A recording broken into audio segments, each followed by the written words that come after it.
Welcome back, everybody, to another episode of Comic Shop Talk on the Late Night Chat Network, your first stop for pop culture talk. This is our weekly comic book review show. I'm your host, Niko, and joining with me today, as always, my co-host, Chris. How's it going?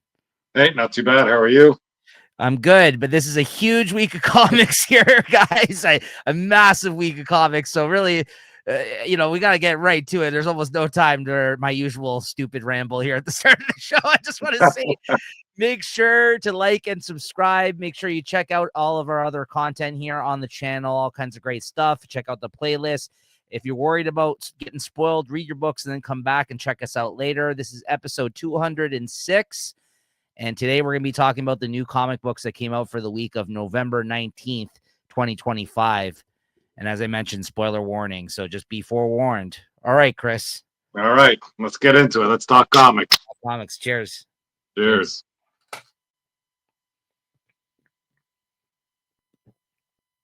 Yeah, I think we're verging on like a record number of like almost 30 titles here this week. So if we're a little quick on some of them, you know why. All right, we'll be short on some of our reviews here. First up, DC Marvel Batman Deadpool #1, the big release here this week. And I got multiple covers for this, Chris, if you want to show off what you have. Yeah, I got a couple too. Let's hear. Let's start off with you first. Let's take a look here. Yeah. The Deadpool homage here, the Wolverine homage. So I Sienkiewicz. got Sozomaki with Nice. it's that White Queen Catwoman. Don't see them together too often. What did you get? I got this is nice. You're gonna see a whole bunch here, guys, because we got separate ones here. I got Batman, Deadpool here. This Nick Dragata Punisher Batman here. And then I got I think this is Mark Brooks, Zatanna, and Scarlet Witch. It's a nice one. Then I got Sean Murphy, Deadpool, and Lobo.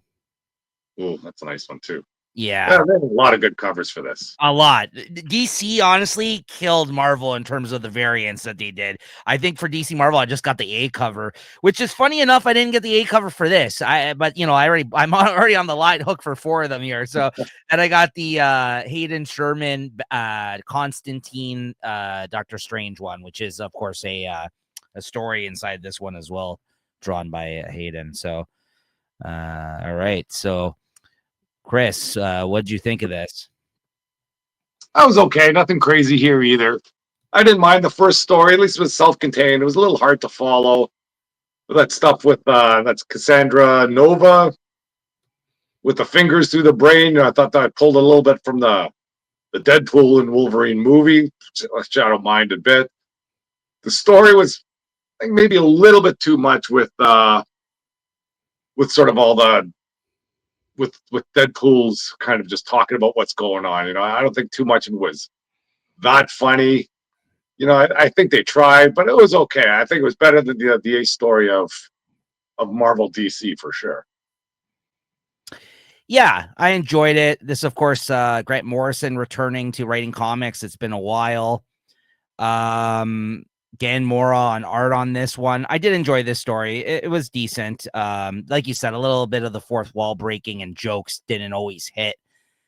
It is difficult, I feel like, to write a good Deadpool, no matter who's doing it, just because like he can come off like corny or cheesy at times. And again, this is just a weird like idea for 2 characters for this crossover. I don't know why.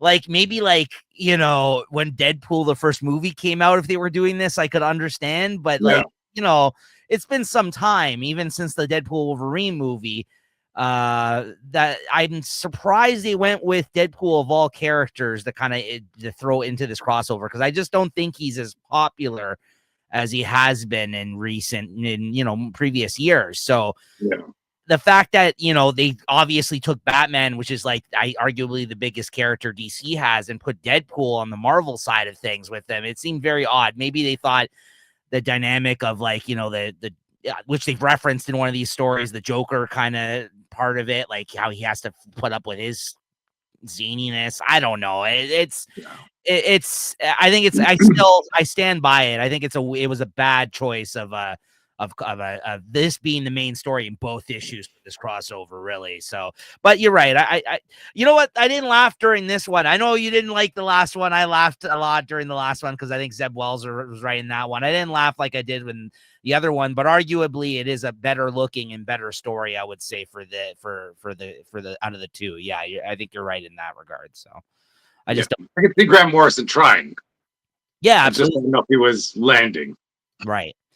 And then next up here we got, oh yeah, this actually was kind of cool too to see the amalgam universe, the Wolverine, forget what the hell his name is, Dark Claw, show up in this. That was kind of cool. I don't know if you remember that during the 90s when they did all those crossovers between the two companies back then. And they're like, it was called the amalgam universe, the amalgamation of all like different characters. And the Dark Claw character was the amalgamation Wolverine and Batman, right? So that was kind of cool to see him.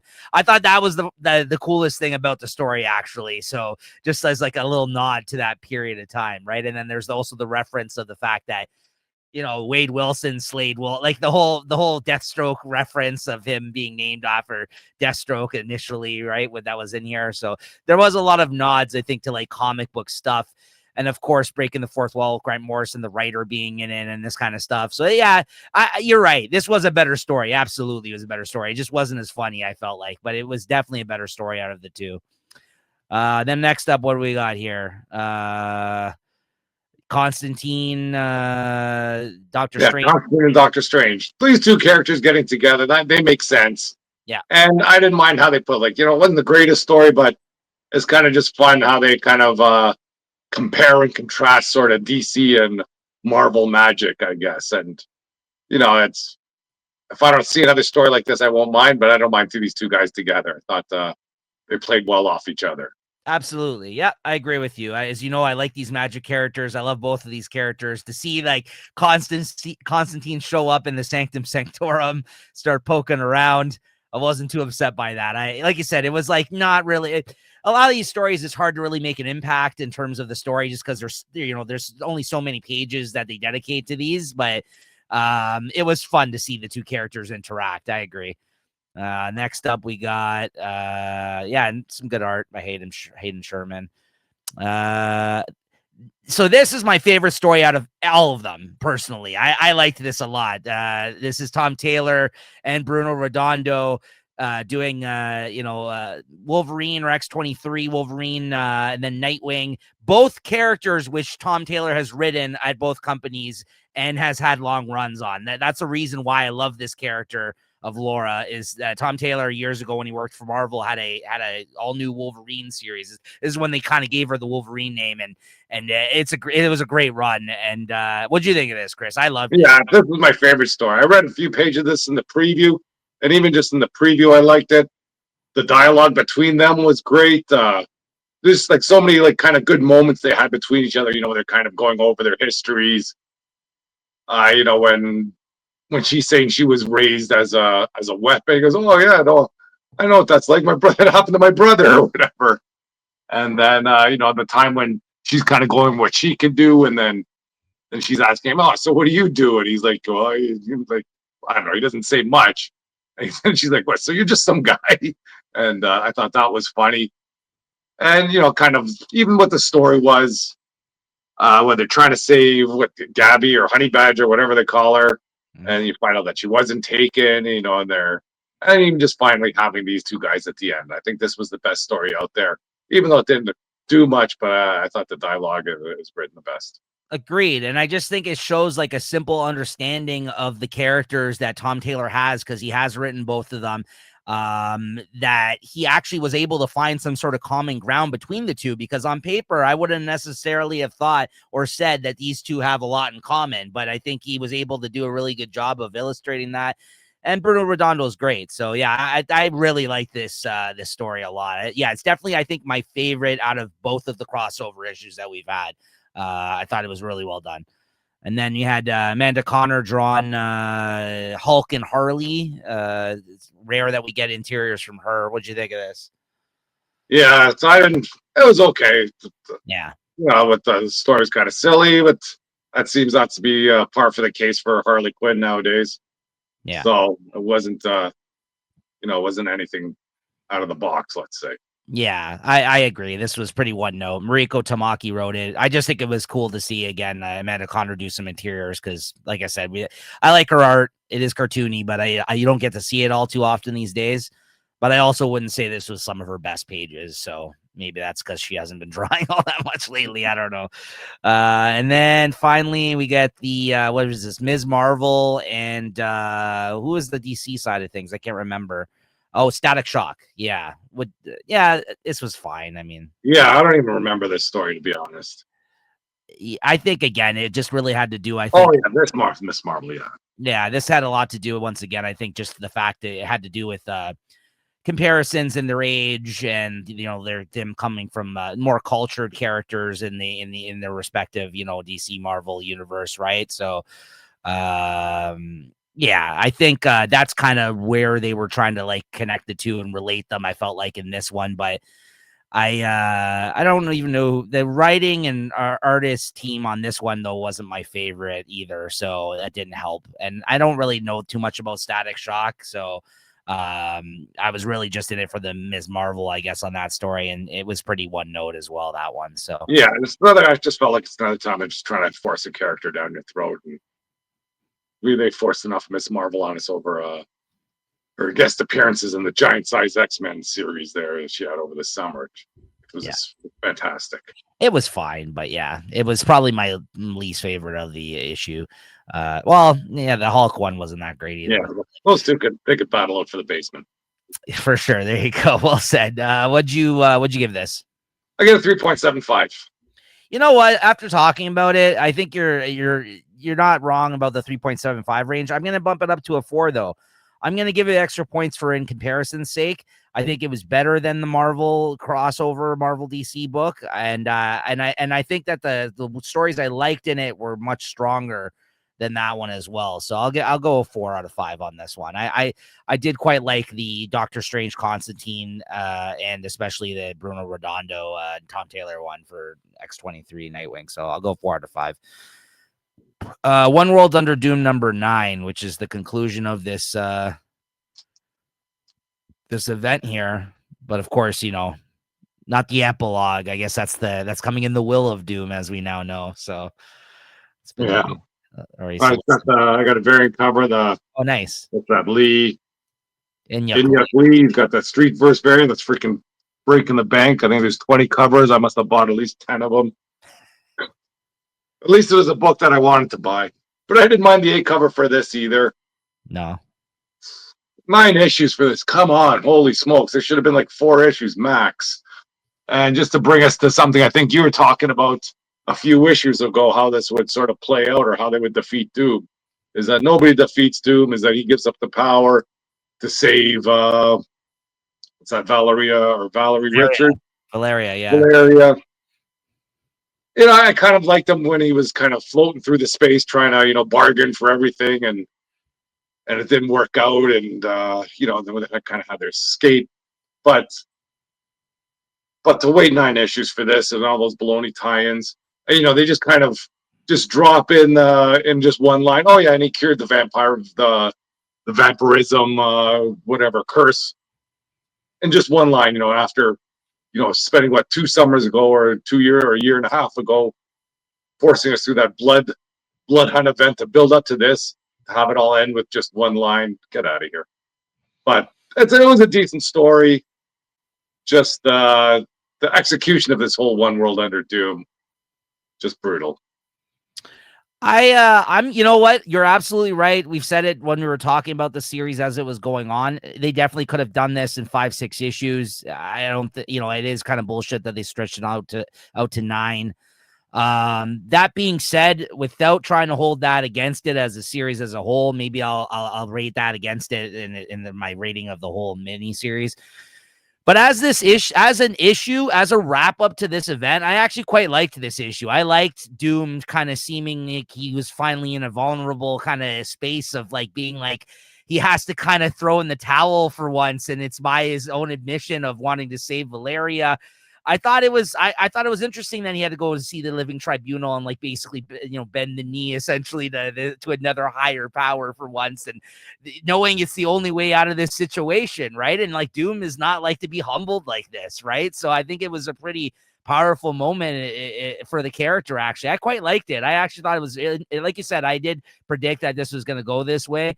Although it seems that I might have been wrong about my prediction of her being the next Sorcerer Supreme, because we'll get to that in a moment here. On that last page, it looks like it may have been going to Scarlet Witch. I don't know if that's confirmed. I know. It looks like the title's up in the air. It seems like they want to make it sound like Scarlet Witch is getting it. But if they're going to have that whole series that basically is going to decide who the new Sorcerer Supreme is, maybe she's going to be kind of like the interim Sorcerer Supreme until they battle it out or something, or however they decide. Yeah, maybe it's gonna be one of those things where they keep you guessing for a whole arc, and then then they'll and then make it Sorcerer, then make it Scarlet Witch anyways. It's basically the who is the new Venom type of move, right? Yeah.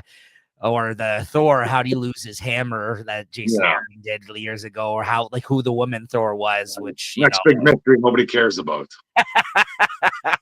But you know what? I really liked the scene where he showed up and he talked to Reed and he says, like, I'm dying and can you do something for me, kind of thing. And again, tough for this guy to be like, ask this guy of and check in. You just really want to Reed Richards gives him no quarries. Oh, he's a I don't know what you're up to, but this is a fan. I'm not doing anything for you.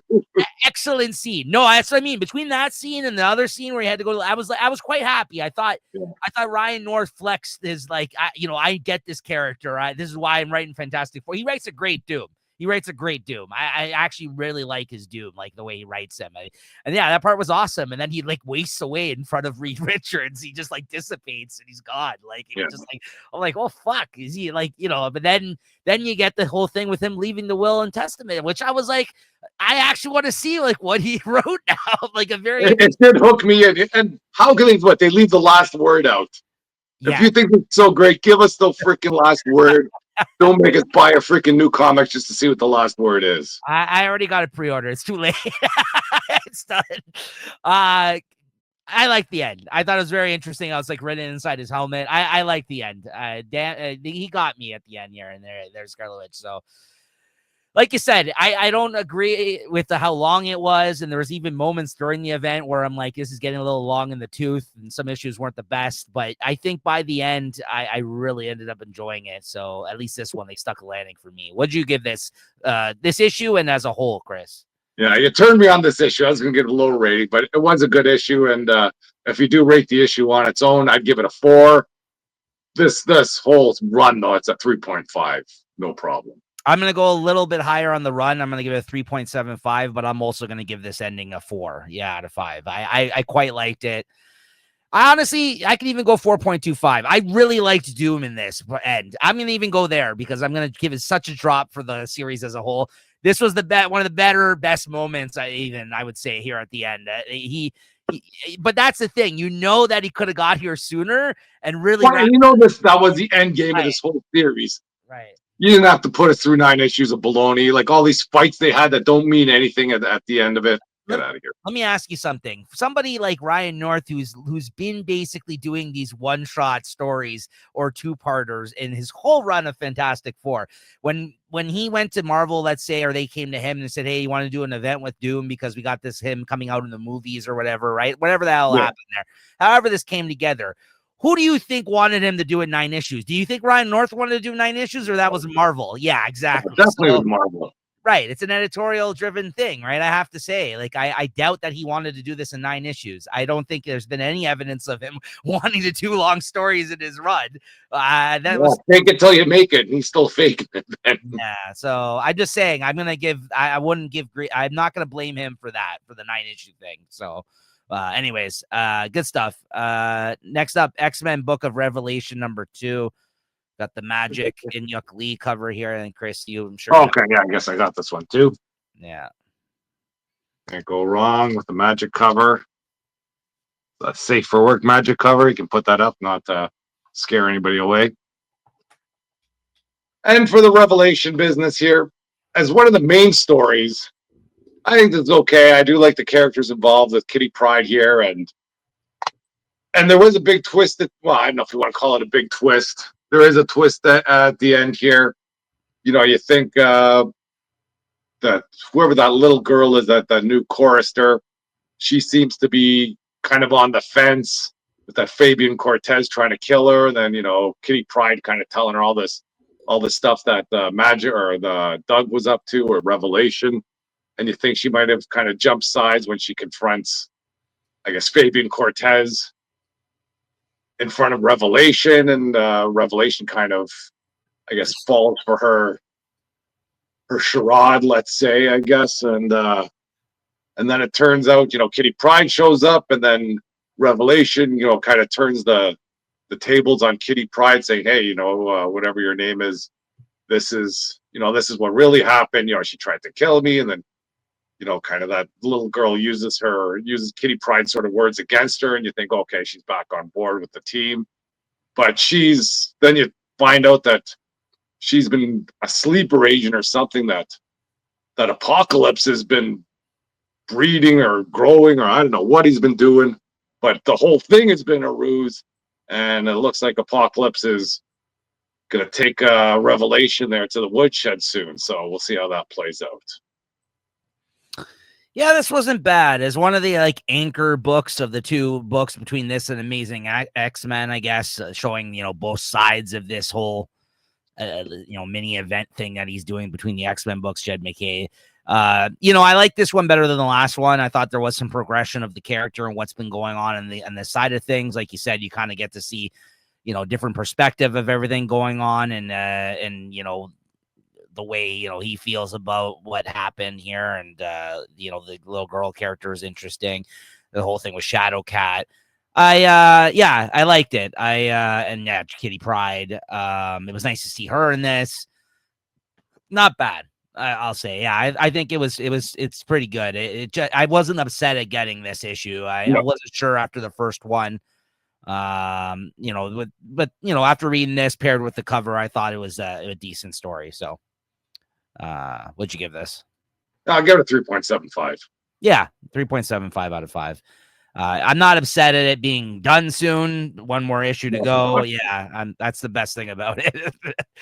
Omega Kids #2. We're getting into some of the tie-in things here. Yeah, I think I just read this one online, and I like this better than the first one. I wasn't a big fan of the first one, but it's at least these characters are sort of growing on me, and they have their own sort of agenda as to what's happening. And I did like, what's her name in there? Rachel Summers kind of just popping in there. I don't know if she's going to be a big player in the next issue, but it was kind of funny when they have the kids sort of scanning all the people, and then they go, "Oh, we got this one person that's shielded here. Okay, let's go and see what we can do." And then what's that? Quentin has to come in there and kind of pull them out. And he goes, "Stop, stop, stop!" And they don't listen, and he kind of drops the hammer on them. But then meanwhile, it seems like those kids are dropping the hammer on him somehow. And I don't know if he's like living in a fake reality that they put up for him. So we'll see what's going on. And that little girl there, I don't know if she's evil or crazy. Like every comment they have while they're fighting, she's like, "Yeah, just kill him." Yeah. And then at the end, she's almost crying. She's like, "Oh, don't be sad that you turned in your mom." And she goes, "Oh, it's not that. I want you to kill them all." Like, oh. Yeah, she's crazy. They're playing a little bit of Megan there or something. So I don't mind that. So it's growing on me. But I don't regret not buying it. Yeah, no, me neither. It's been solid. Again, once they kind of dropped that reveal at the end of the first issue, it kind of hooked you. And then I felt this was a little bit more of the same. I may have even liked it maybe a little less than the first one because of that reveal, but there's still some interesting reveals even during this about how they're controlling him, the extent of what they're using him for.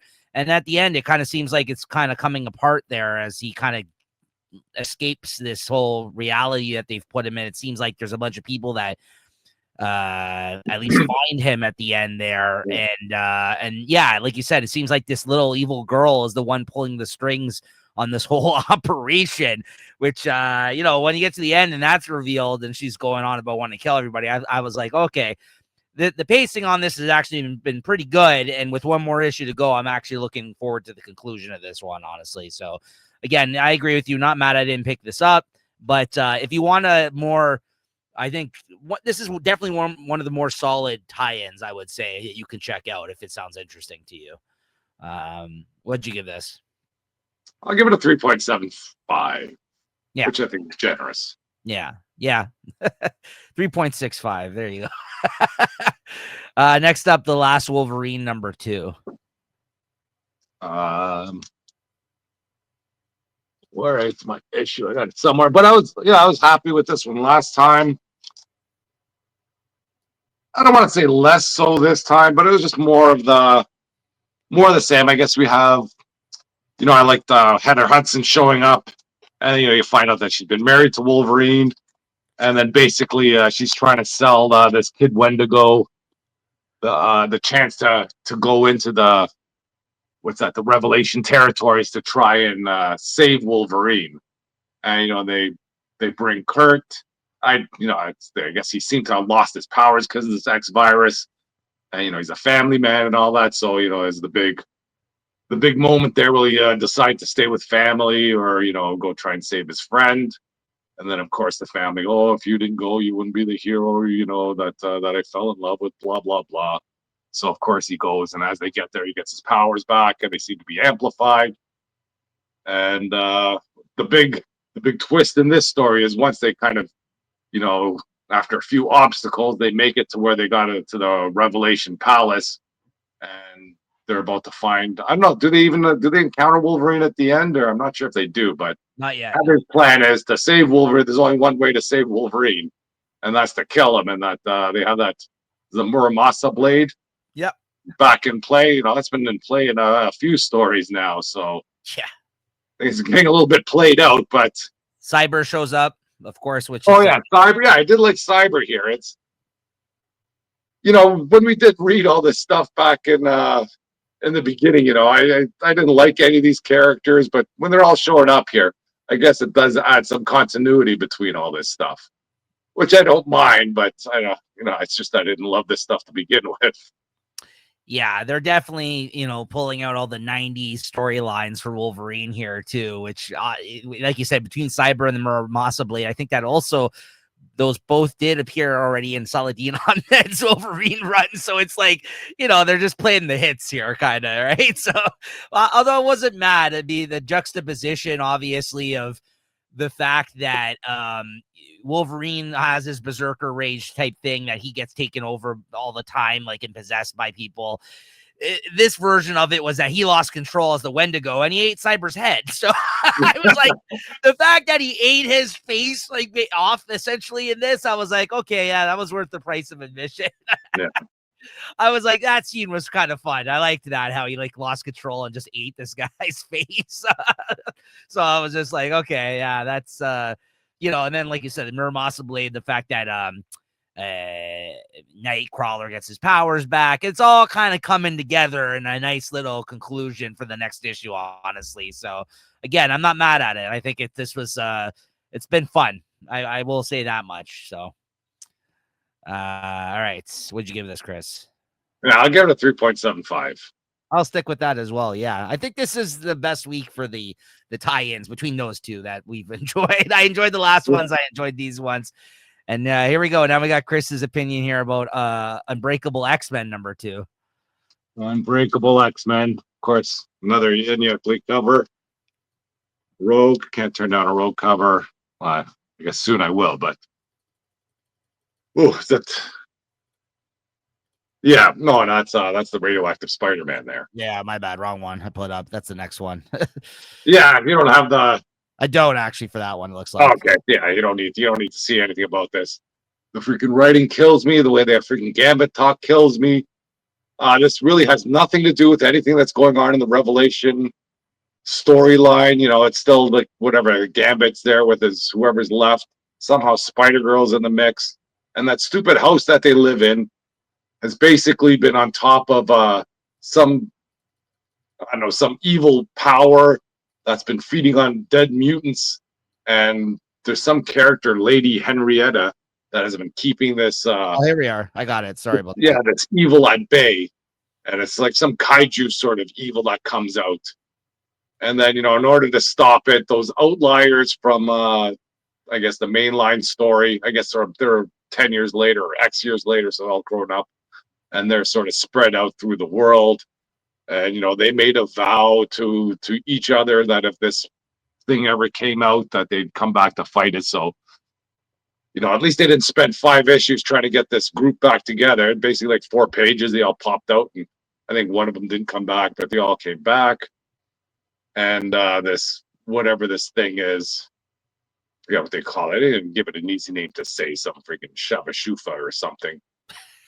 Comes back to beat them all, and they think they got the upper hand on it, but this thing just knocks them all out. And I guess we'll see where it goes next issue. I'm sure something exciting happened on the last page, but oh yeah, that's them showing up. They're ready to fight. Oh yeah, we are the Uncanny X-Men, and yeah, it's garbage. Rating? Yeah, it's like a 3.25. And yeah, that's all I can say about that. Then we got Radioactive Spider-Man #2.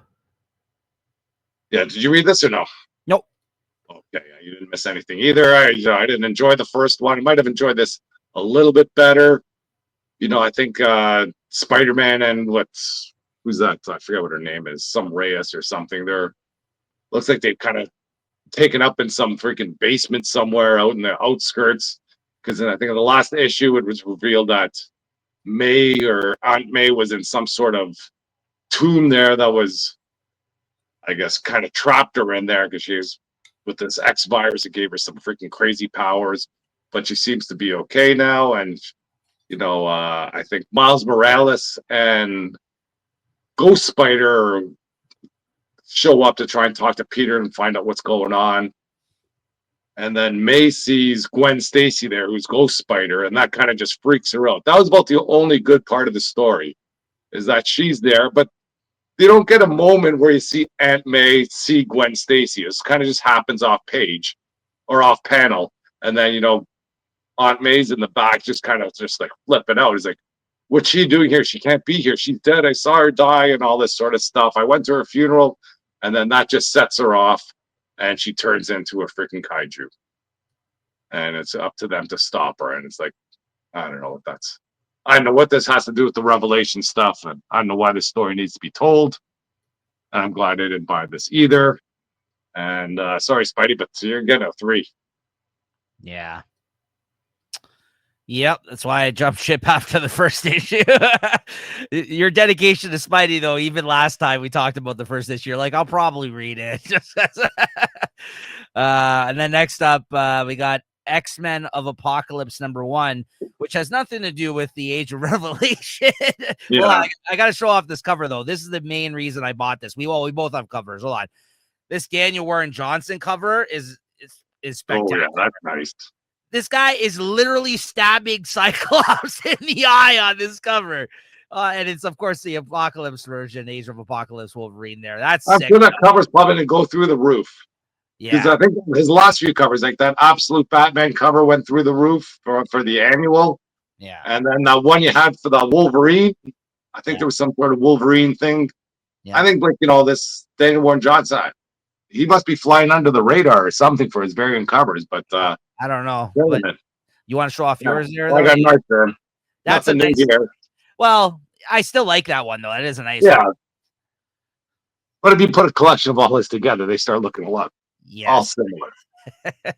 I could be off the Art German bandwagon, but we'll see. It hasn't happened yet. I had no idea. I'm pretty sure I read this. I had no idea what happened in there. It's got me all confused with the actual Revelation. I think this is. Oh, they have the X-Men fighting the X-Men because there's a team of X-Men that I guess. They have the Age of Apocalypse, and then there was a different timeline that was Age of Xavier. And these are the Age of Xavier or Age of Apocalypse X-Men kind of traveling through time or through dimensions or realities. Yeah. I think they meet up with the Age of Xavier X-Men. And of course, they all start fighting. And I think, the next issue they'll be fighting, but I'm sure, once they get a chance to talk to each other, they'll hash it out and fight whoever the main enemy is in this. I don't even know what the problem is, but it wasn't great either. No, this wasn't good. The only good thing I'll say about it, other than the variant covers, which were pretty good that we picked up, is that Simone DeMio is killing it on this book. Like I love the look of his art. I think this has been a great debut for him at Marvel. Unfortunately, it's on a book I could care less about, but I got to tell you, I'm really excited to see what he works on next. And once again, just another terrible, pointless story by Jeff Loeb. Somehow he's writing them at Marvel and DC again. His comeback has been anything but for me. I'm just like, wow, this is more of the same. You touch. We got a title. We know what the story is, but we need you to fill some pages. Yeah, don't worry, I got it. I could care less about this story though. I missed the prelude, which I think you had talked about on the show, Chris. There was a setup issue, I guess, prior to this of this age, but like, again, it is weird the timing of this book when it's coming out. This is definitely one of those books where we usually don't read them because it's referencing older stories, but it's not even just doing that. It's like using the characters from that period. And again, this is another time displaced X-Men story. There's tons of these type of stories. So like, unless you have like a great affection for the Age of Apocalypse, then even then I wouldn't say this is a story worth your time. Simone DeMille art looks good. That's the best thing I could say about this. I'll leave it at that. I think it's just too much X-Men. Like, what are these? But like freaking 10 titles this week. I figure back in the day when you're reading it, you might have had Uncanny X-Men, maybe New Mutants, maybe I think later on X-Force and X-Factor might have jumped in. Yeah. But that might have been like 4 issues tops for the month. Never mind freaking 10 issues for the week. I'll tease it here because I forgot to mention it at the start of the show, but we're going to be dropping a new solicitation video soon for all of the future comics that'll be coming out in the new year for Marvel, DC, and all that. So make sure to check the feed for that video. I've been hearing about their plans for the X-Men, and it looks like they're pivoting and going another direction again, and I think I'm done. Like, I honestly am so displeased with what they've done post Krakoa up to this point that I don't think I'm going to be picking up any of it. I'll be very surprised if I do. I honestly, at this point, I feel like the only time I have been is it for covers at this point for the X-Men stuff, because like well, I'm sure there'll always be some part of it that we talk about on the show. If we're just reading these things digitally, we'll touch in on the X-Men. It's just like I'm just so burnt out on them not just being able to stick with, you know what I mean, anything in terms of the X-Men at this point. Like, it's like every other few months you get like a new direction. Yeah, this didn't work. Let's throw this at the wall, see if this sticks. We'll have to wait till something sticks. Yearly event. But they're not changing any of the writers, or like unless this new, I think like a March or something, March, April, they're starting another new sort of era. I don't even think that's going to be in the solicitation video we're talking about, possibly. I don't know. I just figured it was worth mentioning because we're talking about future books on that video. But yeah, I've been hearing, what they're planning on doing, like, and they've announced and shown some art for newer books down the line. And I'm just like, I don't even know. I'm just not interested, I feel like, in anything they got going on now with that side of things, right? It's just like, and it always sounds like, oh yeah, that might be interesting. It does, but then like it never is lately. Like, it just seems like they're just batting around the same ideas with the same creatives, like you said. Like, well, it sounds like for this, this Age of Revelation, they're gonna have the shadows of this for the next few months. Right. And it sounds like they have some mini series sort of based off of the fallout of this or the prequel to this, and they're already changing the era before any of the stuff even drops. Right. Yeah, that's crazy. But anyways, 3 for this. Yeah, I don't even know. Yeah, 3.25. Sorry, I'll give it the same 3.25 for the art. Yeah, I think the story's baloney though. I don't really know what's going on there. All right, it's Christmas time, and we got Spider-Man Holiday Spectacular #1. Everybody, we had to do one of these Christmas books. I think there's a DC and DC fashion type of anthology book coming up soon too. I'm sure we'll talk about. What do you think? I wish I bought this. I think it's got a great cover there. The story was perfect. once I saw this in the beginning, it just reminded me of the Fantastic Four trailer. I go, oh man, alive. The movie's already out. You don't got to push this story anymore. But just having freaking, Peter Parker or Spider-Man, whatever, kind of hanging out with everybody. And it's like, oh, all the guests are coming. Gotta put your mask on unless you want to know who's who. And it's sort of him just going through all these parties there. And I guess word gets out that Aunt May is going to be going on a cruise, and now Peter's got nothing to do. And all of a sudden, he's Mr. Popular the whole time. He's getting invited out to the Avengers, to the Impossible City for a party. And then, he gets back from that. He just has a lot of just seeing just kind of everybody interact in a non-fighting sort of way is always fun to look at. The panels were, and just seeing who's in the panels and who's talking to who in the panels, that are even just in the background. And then after that, he goes to Louisiana for a swamp Christmas. And this is what really killed my like for those X-Men books or whatever, the Uncanny. Like here, I like them. I like those kids. I like the X-Men. I like Gambit. I liked all of them. Who wrote this, right? You know who wrote this, right? Who? Rainbow Rowell of She-Hulk. Well, this is right up her alley for this sort of stuff. That's what I'm saying. She's perfect for this kind of stuff. This is why you like those characters, though, Chris. This is what I'm saying. She, she excels at this kind of this type of story, right? Like it's more slice of life, like people hanging out, like talking to each other. Yeah, this is great. It's great stuff. I like those outlier kids. They were all fun. And, just everything was great about this book.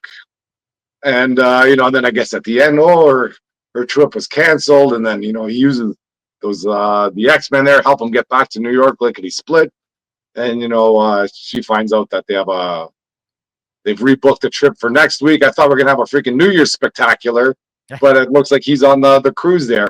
I know this is great for cruises because that was like some freaking seniors cruise that he's on.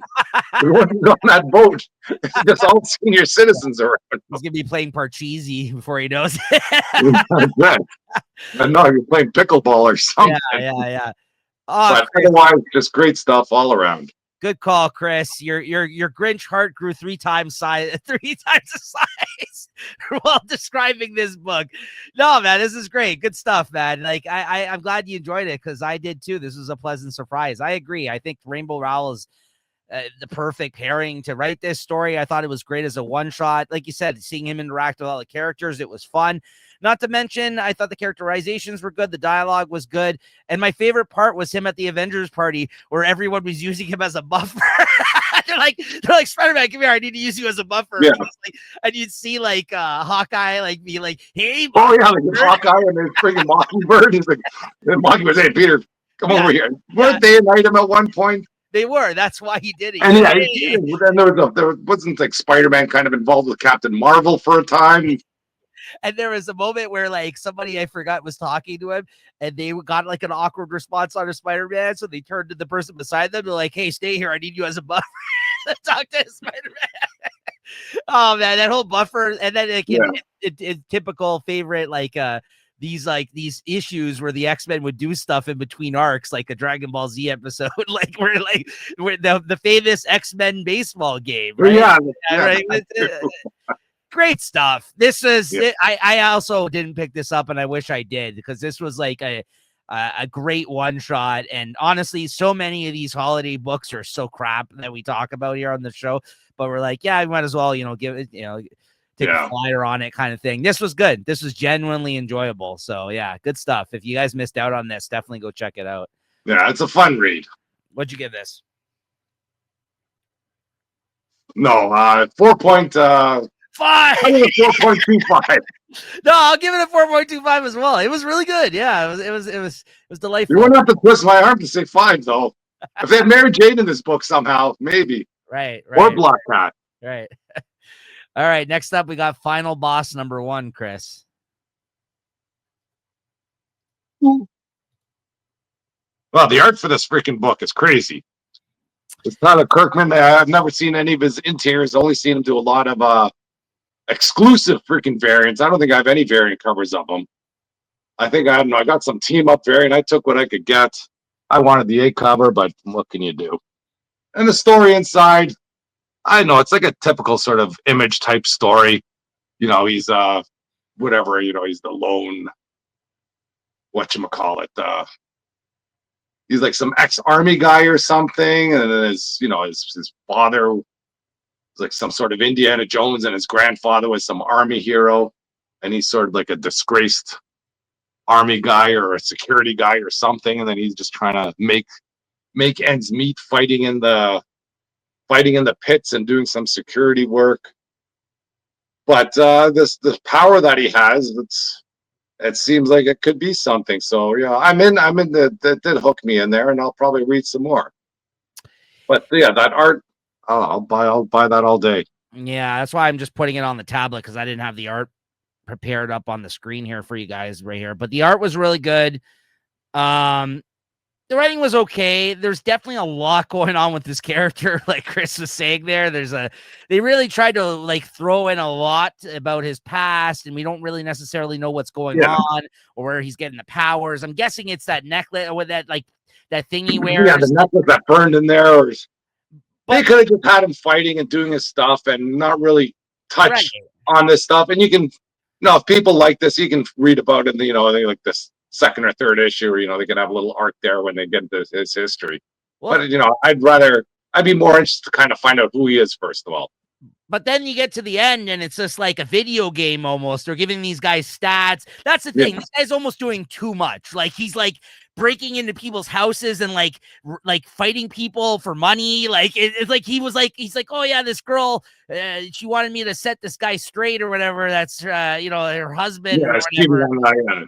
I'm just like, what? Like, what? That didn't even need to be a thing in the book. yeah. Like, he's Like just starting to basically, those two stories could have been the story, and you could have, right. left out all the stuff about his past or his history. So No, I'm gonna chalk that up to like Tyler Kirkham. Maybe he's an artist that's writing. I don't know if this is yeah, first writing, but I don't know if he's got a lot of experience writing. So like I'll say that I think this is just like he wants to do a lot with yeah. this This is story. his story. Wants to put it out there. Right. But I I'm just all think for it.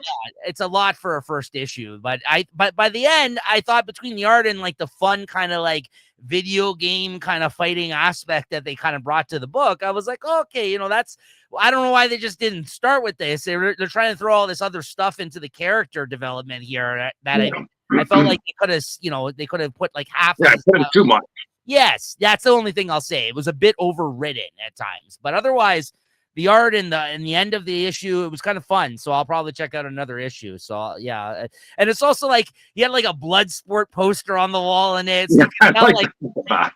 it's you could tell kind of what he's pulling from. Like it's like Yeah, Roadhouse or something. You know what I mean? Like yeah, it's like Roadhouse, freaking whatever, Street Fighter. yeah. Yeah, so yeah, exactly. There's all these kind of fun things you could tell that he's pulling from probably for this story, right? So, what'd you give this? I'll give it 3.75. I'm gonna go. I'll go 3.5. I would say like story wise, even 3.25, but for the art, I'll give it 3.5, just because it was a little overridden. I think if he kind of I think if he does less in the second issue and just gives us more of the fighting, like that's what I'm interested in personally. When these artists write stories too, I'll give them a little bit more slack. When writers suck, hey, you're a writer. Come on, you should know better. Yeah, no, that's fair. But yeah, I'll go 3.5 out of 5. It's worth a look, definitely. Yeah. And then you got Capes #1. Right. Yeah. Okay. Yeah. This was. I know what I know what the superhero's name is in this. I think I'm getting mixed up with Youngblood. I think, but I don't think it was. I thought it was a pretty good story. That the Capes International, and this kind of just seemed, a bit of the behind the sort of scenes of this Capes Corporation. It starts out with I don't know what that character's name, that black superhero, Bolt. Is that his name?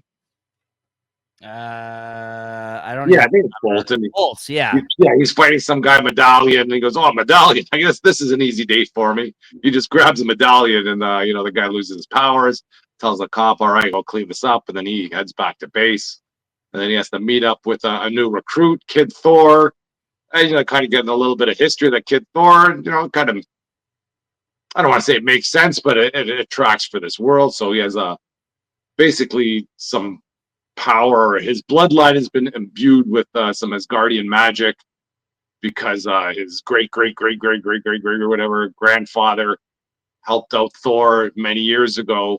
And they don't really dwell on that too much, but just keeps him up in the past. And I do like some of the threads they're putting out there. I know they have some girl in the training room just kicking some whatever the heavy bag, and can't wait to see more of her in this comic, hopefully. And yeah, I thought it was a good start. And like you say, I think it's a reprint for the first few issues, and it sounds like Kirkman's just going to be editing the story, and I hope he gives it to somebody that has a passion to write this stuff. Yeah, I read this years ago. This is like a 3-issue miniseries that he initially did of a super team that exists within the Invincible universe. And I kind of read all the Invincible universe, like high-end type stuff, because I'm a huge fan of Invincible. It's actually what I think is my favorite Kirkman book, honestly, like even more than like, Walking Dead and a bunch of other things that he's done. I love the Invincible. And there's different super teams in the Invincible universe, and like this is like the work for hire. This is like a heroes for hire kind of like mentality in a way where they work for an organize. Like they it's not like job by job, but it is a job for these guys. Like they're just supers that have like punch a 9 to 5. And I like how lax their comments are in this. Like he kind of takes the approach that like this is a job for them. Like many people talk about their jobs, right? Things they like, things they don't like. There's a whole scene with these two guys hanging out. The guy came over to his house for dinner at the end, and something comes on the news, and they're like, "Oh yeah, we're gonna go take care of this." He's like, "I'm not on the clock. Like, what are these?" Yeah, that's for the night shift. It's still going on in the morning. We'll see what's happening. Right. So, and Mark Englert, who I feel like I've only really seen his art like in some of these Invincible stuff that he did. It's kind of like an Eric Larson style of art, I would say, but basically these issues he did new dialogue and brushed up and fixed up the art. So this is like a new represented version of this story. And like Chris said, the first 3 issues are the original miniseries, and then the next 3 are going to be the backup stories of Capes that was in Invincible. So all previously done material, just kind of maybe he kind of made it better in a way. And then after issue 6, he said another writer is going to be coming in, and he has big plans for the book. So I'm probably going to continue reading this. I've been enjoying Invincible stuff again. So I might continue reading this, and when that issue 7 rolls out, I might be picking it up if it holds my attention. Yeah, absolutely. It's been good, and he said it seems like he wants more books out on the stands when the animated series comes back out, so he can kind of tell new stories in relation to the animated series. That's been a success for him. So I'm interested in continuing. So yeah, good stuff. What'd you give this, Chris? I give it a 3.75. Yeah, 3.75 out of 5. And then Chris, you got Youngblood #1 here from last week. We should mention, but we didn't get a chance to talk about it at no. Oh, there we go. I actually was going to read this. I didn't get a chance to. So yeah, I'm interested to hear what you have to say about it. Well, I think I've prefaced this when an artist comes back to write stuff. It's okay. It reminds me of a kid playing with his toys, really. Like, just the whole dialogue and all this. Oh, this is my team. Okay, let's go. Alpha 6 on my one. Mark, let's go. Pow, pow, pow. But, I don't think the art disappoints. The story it's serviceable enough. If you compare this, when you compare this to like the Batman Hush, I think this is still miles better than that. It doesn't look like, Rob Liefeld's trying to phone this in or anything. I think it's great artwork, and I can see that he's trying in here, and I think it's worth his effort. It's a worthy effort. I think at the end there's like some Suprema comes in, so I'm not 100% familiar with this whole world. And if that's a big deal, then it is. Then I'm here for it. I think I'm a big fan of Rob Liefeld and his Robservations podcast, and I'll probably read this just out of that. Yeah, I didn't get a chance to read this, but I did see the last page, and that's what I was hinting at last week, Chris, about the Supreme showing up. That's like his Superman character essentially, and like back when he created the character, there was a period of time where Alan Moore actually wrote the character for a while. Like he actually came on as a writer and did a run on Supreme, which I quite enjoyed because I've got the collections of it. So yeah, that was pretty cool to see that he's actually bringing other characters that he, helped create or created along for the ride here of him coming back to Youngblood. So if you're a big 90s Image fan guy, I mean, this is a must buy, honestly. I feel like if you were a fan of Rob's or like even of that time period, because like you said, I think he probably has plans to start bringing in other characters and stuff as well from that period of Image, right? So it's easy sell in that regard. Yeah, like if he could get a co-writer, or I want to say a co-writer, but maybe somebody to fine tune his writing or something, or kind of just. Well, it's the thing. He could just do plots. He can just plot it, right? Like if so the things. And, I think that'd be freaking awesome too. But I don't mind this as it is. I don't find the writing bad by any means. But, I think the art sells it, and I'm there for it. Right. I think some of his dialogue sometimes isn't the greatest from other things. Yeah. That's what I would say. I don't think it's the stories or the ideas so much. I think it's some of the dialogue isn't great sometimes, but again, I didn't read this, so I'm just saying. Yeah, I think here they're trying to. There's some Xerxes, who seems to be a pretty powerful being. And this Youngblood team is on the way to intercept them, and it seems like they just get their ass kicked. Like, there's this Badrock guy. He's supposed to be the heavy of the team. And, he kind of lands the first punch on this Xerxes character, and then this Xerxes character just freaking trounces him and just throws him in the ocean. So at the end of this, they don't look like they're in a good spot. But then the Supreme guy turns up, and like I said, I wasn't sure if that's good or bad at the end, but it sounds like it's a good thing. So we'll see where it goes. And these characters look pretty decent too. I'd give it a 3.75. Nice. Okay, I got the stopwatch here. I'm gonna go a minute on these quick hits for me. All right, I'm gonna try to go to a minute. I'm gonna try to, because I got quite a few here that I read. All right, here we go. I'm gonna start it. All right, Godzilla Destroys the Marvel Universe number 5. This is the conclusion of this mini series, and the thing that really upset me, something that upsets me and Chris, I feel like we talk about this on the show often enough, is the fact that they basically railroaded this into another extension of another series that's going to come down somewhere down the road, or a plot point that is going to pop up somewhere else. So basically, the Avengers, they take care of the Marvel Universe characters, take care of Godzilla. They throw him up into space, and then they find out that they get a transmission from a future Johnny Storm from like 2099 or something that they didn't read prior to, because he thought the rest of the Fantastic Four was dead.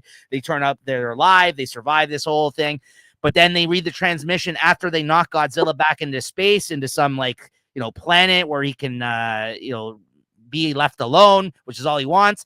And it turns out that he lands on a planet, and he was trying to warn him from the future, because it looks like Null basically has his hands on him at the end of this issue. So I don't know where he's going to show up and where Null is going to basically, what's he going to do with them, but we're going to get a nullified Godzilla at the end right there.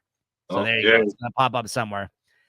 3.5 out of 5. I mean, it wasn't terrible, but it was very disappointing, the ending. Okay. Start again. All right. Punisher Red Band number 3. Chris, you gotta end up. I gotta get this. I gotta catch up on this. For sure. This is the best issue of the series so far, and for the first time ever, I don't have the art for this to show, but I'm like, I feel like it might be in good hands because they already announced Benjamin Percy is doing an ongoing series of this character after the Red Band. This had everything I kind of wanted from a Punisher story. I mean, he's really. There's multiple scenes where he's killing the shit out of people in this, very gory scenes. The first actual Red Band issue where I'm like, they made good use of it. I felt like Kingpin is out of control in this. The plot points are really kind of coming together. He's being controlled by Kingpin. He's fighting against his control of Kingpin. There's good stuff with Microchip in this. This actually felt for the first time, because of all the elements and characters involved in it, and the fact that it's like not holding back in terms of the violence and gore as a result of it being Red Band, where I'm like, this felt like a Punisher story, because it's kind of been a slow build the first couple of issues. This is where it all kind of clicked into place to me. 4.5 out of 5 for this week. I really enjoyed this issue. I'm really excited for the future of Punisher here with Benjamin Percy. We'll see if he can keep that up. Absolute Flash number 9. I really liked this issue as well. There was a turning point of last issue of like it got really interesting with some of the reveals of like where he gets his power and the dark energy matter, and like the fact that he now like is teaming up with the Rogues as of this issue, and it looks like the Rogues actually have somebody that's working for the company like amongst them. I think it's the Trickster character that's actually feeding information back to them, and they're basically going back to help his dad out, who's being held prisoner by I don't know if it's Argus or that other fucking group that's I forgot the name of it, the science organization in DC universe. But anyways, they're basically all teaming up, him and the Rogues, and they're going to help his father out, who I guess is an old ex like military buddy of the rest of the Rogues. He's a Rogue now, and they sussed out that that person is not working for like with them and is against them, and they ended up taking him out, the Trickster, this issue. And it's good stuff. It really took a turn. Like a lot of these Absolute books, it's really found its legs now. I'm really excited for the next issue. I give this 3.75 out of 5. Next up, Harley Quinn Elvira number 2. Again, this is Jimmy Palmiotti and Amanda Connor's return to Harley. It has characters and storylines that were very similar to their Harley run. It felt like they never left, and they're just throwing in Elvira as a character in her world that they've established. And I really enjoy that, because if you go over to DC now, I hate Harley Quinn's series, and this is the time period where I loved Harley Quinn's series. So Amanda Connor and Jimmy Palmiotti, I'm glad they really have continued. Like they never left the title to begin with, and they're just throwing Elvira in, who's perfect, a great character. Obviously, with the fact they lost a sexual innuendo jokes or prime time like in this series, and up for grabs as a result of her being in it. And they kind of did that through their Harley run as well. So there's a lot of really good looking women and kind of comments and art in this issue, and fun stuff to boot. I give it 3.75 out of 5. Cheesecake's Your Thing is definitely worth checking out. Creep Show Volume 4 number 3.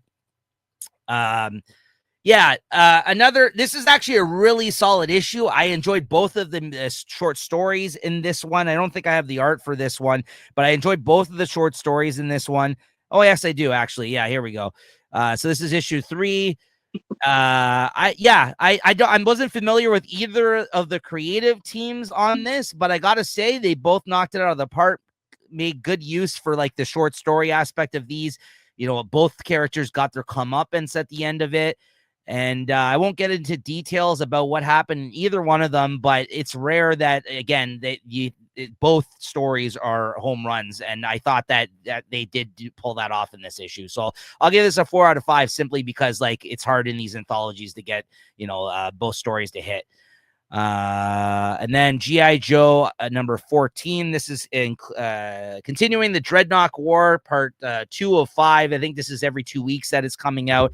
Another book here I don't have the art for, but there are some badass moments with who is it? Not Destro, Cobra Commander in this issue, because he's teaming up with Duke. There's a great scene where he literally just gets on like the their truck that they're in, the Doom buggy or whatever, and he takes out like a huge gun and starts like shooting down like the dreadnoughts that are coming after them. Yeah, that Mad Max thing coming right at him at the end, right? And then the whole rest of the issue, Chris, is Mad Max racing and fighting on cars. It's a great action-packed issue. I think Tom Riley is killing it on art. He's really bringing it. And, not a lot of like story necessary. It's just a great action issue. So I give it 4 out of 5 for that alone. But he has an amazing moment, Cobra Commander, in this. Probably the best moment of the series so far. It's one of those situations where the bad guy and the good guy are forced to team up to get out of the situation. And he really brings it to them. Cobra Commander, he's like, listen, I don't want this any more than you do. But he's like, give me a gun. Untie me, give me a gun, and I need to go to town on these guys. And he does that. It's great. It's good stuff. Sounds hokey. I'm glad it's not. Yeah, no, it's not. No, it's really fun. Exquisite Corpses number 7. Love this series. Another great issue. basically in this one, there's like, I don't know, Chris, you said you weren't sure if you had read this one or not this week, but basically in this issue, this is like Fortnite, if you're familiar with that at all. Fortnite, there's like a circle that closes in, like as the game goes on, it forces everybody to kind of fight and get closer together. That's exactly what happens in this.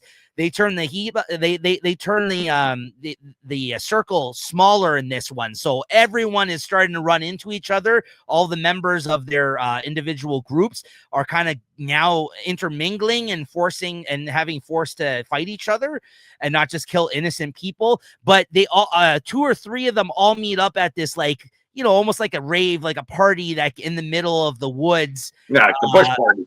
Yeah, exactly. So amongst all this shit happening, you have people that, like, there's that guy that was kind of aware of what was going on that showed up in the last issue, trying to get people to leave this party and like protect themselves. You have even the members that are aware of what's going on now hooking up and connecting each other. He meets up with the paramedic character in this, and basically he's like, I know what's going on, and they believe him because they know something's going on.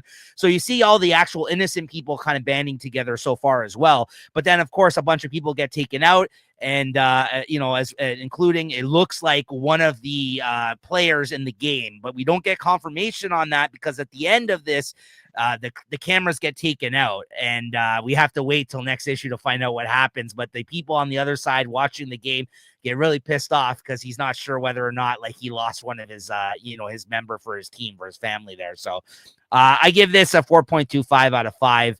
I just love this series. The progression in the stories is always a fun time checking out what's going on here. It's a lot of fun. And then finally, Planet Death number 2. Another one of these bad idea comics where I don't think they do digital, so you actually got to get your shop to like pick to order these. Again, Planet Death. I think the title is very self-explanatory. It has great art, another great action-packed type of story about a guy trying to survive on this like prison planet of death, and that's really all I can say about it. With the art and the story, though, I'll give it a 4 out of 5 as well. It's a really, really well drawn story. This is who drew this? This is Robert Venditti writing it and Thomas Giarello on art. Great team. And then Powers 25. Did you read this week, Chris? No. Okay, so then this is my last one talking about it. So basically the only thing I can say about this issue, it's like a flashback of this new character they introduced in this, who his name's something Powers, and then he kind of comes up with like a different name that he dons by the end of the issue because he's working within the agency. And this is the original Powers team from 25 years ago. And Bendis is kind of setting it up that this kid who encountered Dina and I forgot the other guy's name of the original Powers detective team, he's basically now with the girl that they've already introduced in the first couple of issues. They're the new 2 Powers detectives, essentially. So by the end of the issue, you see these 2 characters, and it kind of gives you a backstory of this dude now that they've already set up the other character in the last 2 issues. And these are basically the new 2 detectives I think we're going to be following forward throughout this story. That's the Powers for the new generation, essentially. So I forget his name. Something Moon is his name, like some weird name that he made up. And he talks to one of the superheroes to come up with that idea for a name. So yeah, I forgot what it's called, but Retro Girl shows up. I give it a 3.5 out of 5. Not bad, but it's still fleshing out the story. He's really kind of taking his time with this one, it seems like. All right, Chris. Sacrificers. That was a little bit more than a minute for some, but I tried my best. Sacrificers 17, Chris. I believe this is the beginning of a new arc here, so it kind of threw me for a loop when I first started reading it. Because one of the main characters, that's Soluna, she's like a queen or a princess now, and she seems to be embracing this whole sacrificer world. I think they're having one of their sacrificer parties, and she's like the guest of honor there, and the whole time everything's going in there, I was sort of under the impression, like I wasn't exactly sure what was going on. I remember the last issue was like some sort of big battle, but here, it took, I think it started out a year later, and it looked like she's on board with with all the gods. 2 years later, I think. 2 years later, yeah, she's on board with the gods and sort of what they're up to. And then, before they all take the drink of the sacrificer juice to get to get their youth back, and like they really had me there. She's explaining how, oh, this is what we need to rebuild the world, and I'm all for it. Then everybody starts drinking. You see her put the glass to her mouth, but then they have like 3 panels where you can see that the liquid doesn't really go quite in her mouth, and it puts it down. And then I think her father is like, "Oh, drink freely. Don't worry. There's no guilt involved. It's like the secret's out in the open that this is, the basically the essence of all the people that sacrificed there on the world." And then they all start choking and dying, and then the father starts flipping out. Why did you do this? And then you have what's his name? Pigeon shows up there at the end. He's all dressed up like a prince, and he kind of explains it to the king. She's not on board with you. I gave her a choice to choose you or choose the world. She chose the world because she knows what it's like to be mortal. And I did like a few of the comments there with how that she has that spores inside her, and the person not responsible for it. I guess he's been punished, but he still seemed to be sort of, kind of petulant about it or unyielding. And I guess he's dead too. And it looks like the whole world is dead, but I never like it when somebody sits on the throne then, and they go, okay, we're ready to build a new world. Who knows if they're going to build a just world, or are they just going to be the new villains of this world? We'll see. Yeah, I thought this issue was great. I think this actually, it feels like this might be the last arc of this series, though, honestly, the way they're setting it up. It says here that it'll always be the same as the name of this arc, part 2 of 6, it says on the cover. But I think it's because the first issue, the last issue that they left us, was where they left us on that pivotal scene where he gave her an ultimatum, her father. Like, it seemed like she was going to have to pick a path of whether or not she was going to kill him or whether or not she was going to join his side. So that was all just a ruse that she played out for 2 years, you find out in this issue. And then, like you said, there's like a huge twist where she's like, she did pick the side of the pigeon, and then she's just been playing this whole situation out. So I just thought that was great. Like the way they kind of, flipped it on its head there. And it looks like she's in charge now.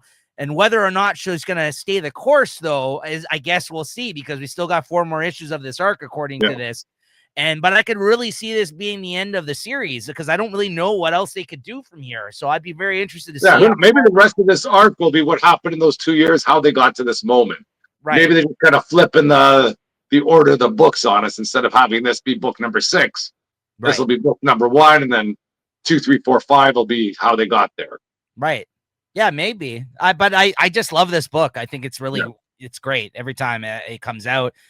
I really enjoy reading it. So what'd you give this? I'll go to 4. This has always been a banger. Yeah, 4.25 for me. Yeah, I just love it. It's really good. Batman, Superman, World's Finest, number 45. Yes, I think I just read this one online. This is the Joker and Lex Luthor. And this is where I don't mind seeing the Joker. And I think the Joker's written very well in here. I like him with Lex.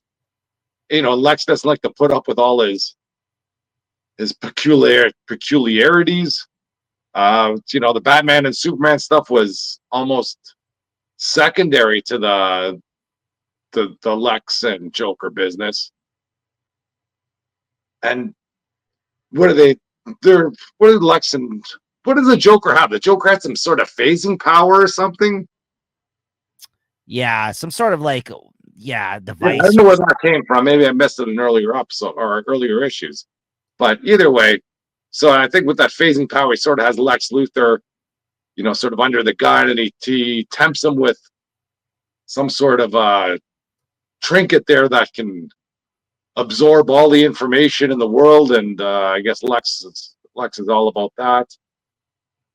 Yeah, that thing there. I don't know what it is though, but somehow they get hit with some freaking like sonic boom there near the end, and it looks like they're merged. And that's not good news for Superman and Batman. I'll say that much. I think it's like technology that belongs to like the Thanagarians, like Hawkman, right? Because he shows up. Yeah. But yeah, just to see these two interact with one another, and like you said, it was fun to see them kind of together, and like and having Batman and Superman trying to like deal with them. And I thought the art was really fun too. I thought the guy did a good job of like the expressions of the Joker and stuff throughout it. I thought were really fun. So really expressive type of looking fun art. So yeah, it's good stuff. I enjoyed this issue. It was fun. And I think it's going to be another kind of 2-parter, 3-parter type story here. So not bad. For this. What'd you give this? I'm gonna give this a 4 though. I like this one. Yeah, I agree. It was good. 4 out of 5. And then we got Wonder Woman number 27. There's some good things going on here, but still with the freaking most man nose and most man ears and all that. Enough of that already. But outside of that, some good stuff going on in this story. I think the last story, the most man actually, tells whatever Diana that she has her baby, and he thinks, that'll force Wonder Woman to bend the knee. And I didn't know how she would play this out. I just love the way they had her playing it out. And she just kicks his ass and she doesn't care. And I thought that was great. She's just like, whipping him through the walls. How thick do you think that wall is? And not thick enough. Bang, and then throws him out there. But enough of this no thank you though either. I know this is this catchphrase that he had working through the whole series. If he was going to do that, he should have picked a better phrase, but I can live with it. And the stuff with I guess it was a big deal that that Amazon got shot in the head or something. I know there was a panel earlier there, and I think that's going to have a lot to do with what furthers the story with that new character that was just revealed a few issues ago. So I think there's a lot of good things going on here still, and I don't know how it's going to play out because I hear the writer's going to be changing soon. Yeah, and I'm worried about that. I hope it's only for like a couple issues, and then he's back in business. But I don't know. We'll see how it goes. Yeah, that's to be seen.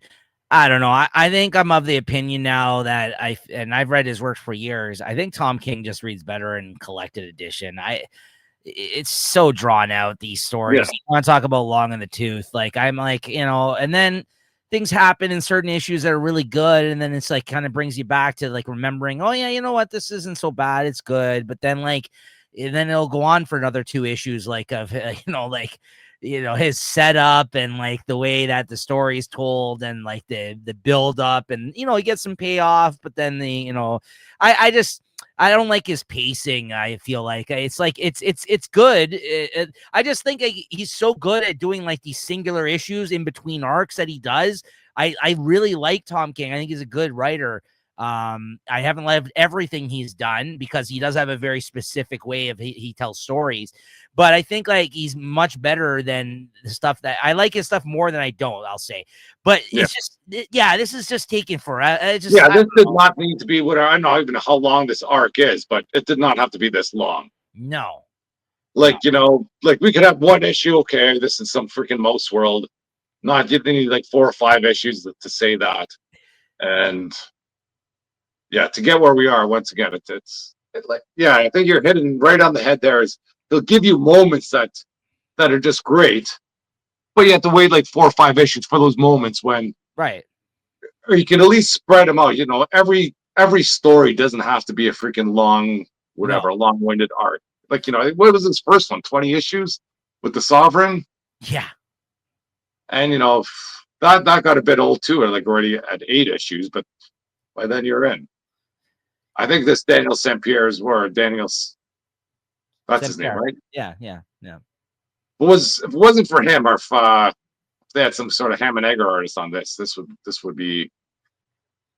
wouldn't be on my list as much as it is. Yeah, I ended up dropping it. I think I dropped the last couple of issues just because like I'm like, you know what, I'll just pick up the collection. I'm happy to talk about it and read it digitally for the show or whatever, but I just like I wasn't enjoying when I would pick up the issues like as much as I used to earlier in the series.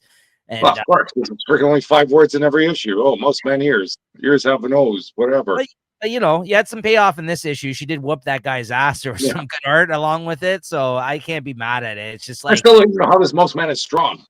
I don't know. What do you do? Give this? As an issue, I'll still give it a 3.75.